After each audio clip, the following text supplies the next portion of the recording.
have seen a dramatic scaling up of the way the APRM has been perceived. The transition between the previous CEO and the current CEO looked like it has really gone really smoothly. We have noticed as APRM Secretariat a continuation of many programs which have already started since the former leadership led by Professor Eddie Maluka. And of course, like any other institution, it had instances as well as spaces where it needed strengthening, where it needed renewal. And I think the kind of energy that she's brought in, more especially as the first ever woman chief executive officer of the organization. The fact in itself that we have a lady at the helm leading the APRM process is an achievement. It's a clear reflection of good governance, by the way. Elle est arrivée avec une vision claire, renforcer le rôle des structures nationales, améliorer le suivi des plans d'action et faire du Maep un acteur incontournable de la gouvernance sur notre continent. In terms of the Directorate of Operations, we have seen significant improvements in the operating effectiveness and efficiency of the APRM. We have seen the introduction of the 3Ps internal strategy of professionalism, probity, and performance, which has actually ensured strict compliance with financial rules, procurement processes, and adequate planning of program activities. Now, the challenge is when you inherit a success story, what do you do? So what we've done, we've evaluated the APRM. There was already an impact assessment report. And then we developed a strategic plan as to how then do we build on the strong foundation that had already existed. When I went through the strategic plan that had been developed, I asked myself the question, I think the APRM is now becoming the hub, for the implementation of the African Union agenda. And more importantly, with the introduction of the e-governance. So that has been introduced as the sixth thematic area in the APRM, and it's consequential across all the other themes. But not only that, it's consequential both internally for us as an institution, that we are going to improve the way we function. We are going to operate more efficiently. As you know, we have been going through austerity as an institution.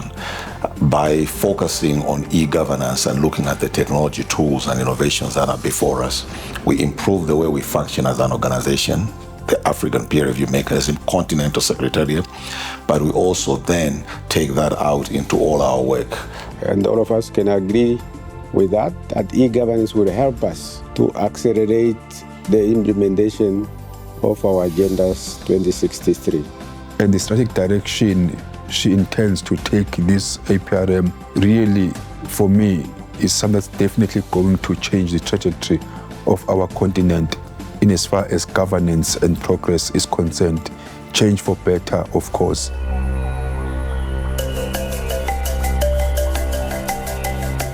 One thing that I can say for sure is that the new CEO, who is no longer new because she's 1 year old now, has done a great job in not just revitalizing the APRM Secretariat in terms of it's been effective with its mandate, but also brought in a new fresh breath in terms of how APRM is perceived. One thing I've noticed from the Continental Secretariat is the turnaround time for things to be done. In the past, as NGCs, one of our problems had been that things don't get done in time for us to also work within prospective member states. The visibility that we've given APRM and looking forward with her to continue that visibility, expanding APRM's work in the 6th region. This year on, many things have happened. The adoption of the African Credit Rating Agency. We are even now going to pilot the governance index. About 12 countries are in the first pilot, including Uganda.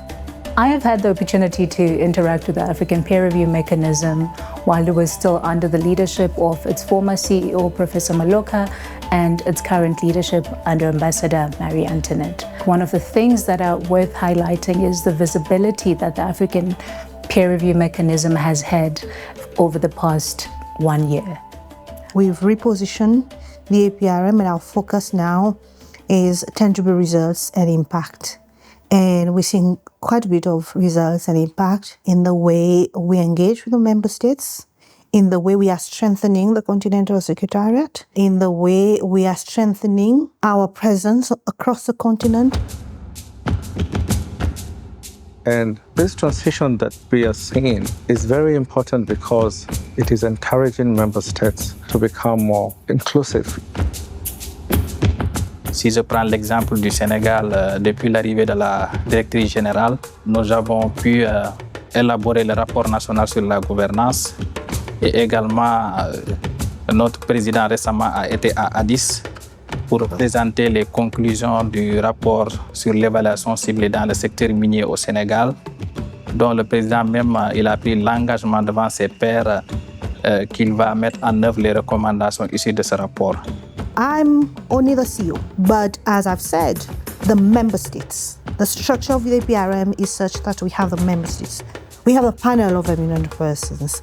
We have our national structures, and we have the Continental Secretariat staff with the support of the African Union Commission. This is how we work, and it's been a collective effort. C'est un travail donc important qui a été réalisé en moins d'un an. Et c'est hautement appréciable. Et nous aussi, au niveau de nos structures nationales, le Maep national va en profiter. Nous sommes déjà dans cette phase de redynamisation. Et je ne peux que féliciter et encourager le travail donc, qui a été accompli. And so, by focusing on strengthening national structures, what we are looking at is ensuring that there is a continuity of the whole agenda. Institutions anchor agendas. We ensure that there's permanency in the things that we have done. So these programs are not just floating, but these programs are actually part of national public institutions. This is very, very important. Because if we don't strengthen the national level, it becomes difficult for the continental level to be able to diversify the program.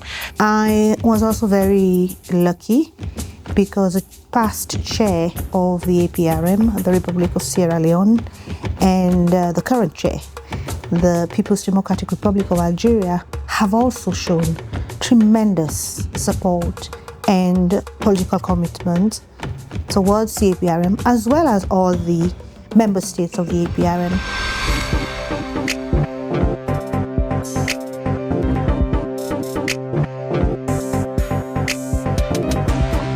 We just concluded successfully the third high-level forum on South-South cooperation for sustainable development. For the first time, international and continental issues had been discussed, wherein Sierra Leoneans, young people are privy to this discussion and they are part of the discussion. It has not been the way.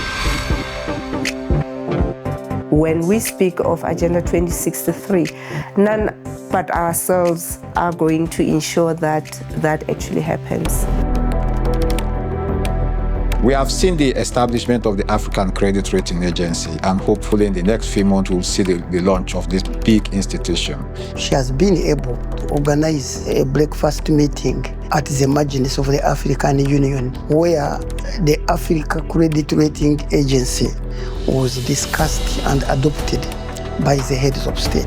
And I think Africa should be proud of the APRM, that at least we are now introducing a credit agency that provides an alternative opinion to what the three big credit agencies globally have been producing for Africa.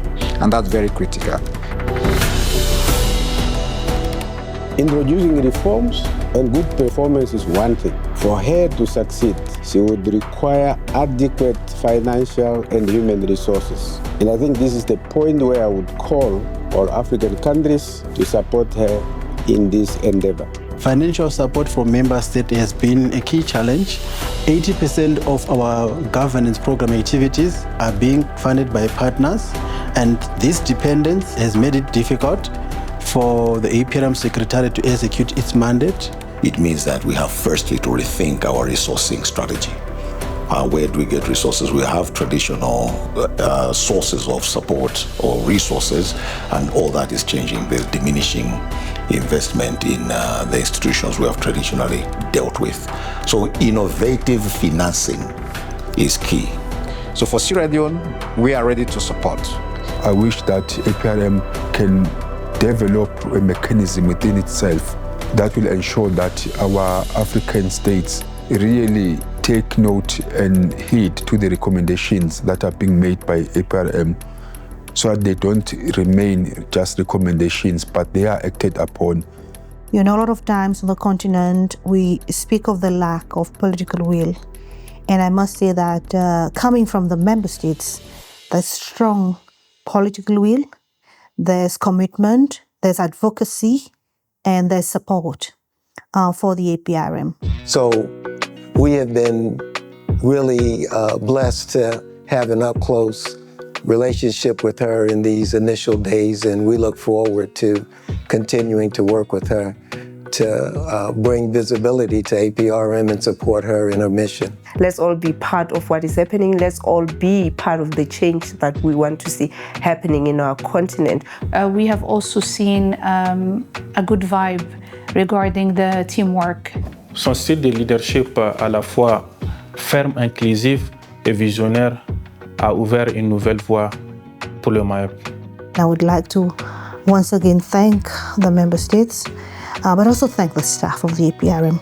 They've really responded very well to this new call to reposition the APRM and make sure that our mandate is much more focused on tangible results and impact. The APRM is like a family. So the APRM family really came together to make sure that collectively we become successful. We deliver on the mandate. And this is fundamental to the success of any organ. That unity, that collective responsibility, the political will, it's there, and the commitment to make things work.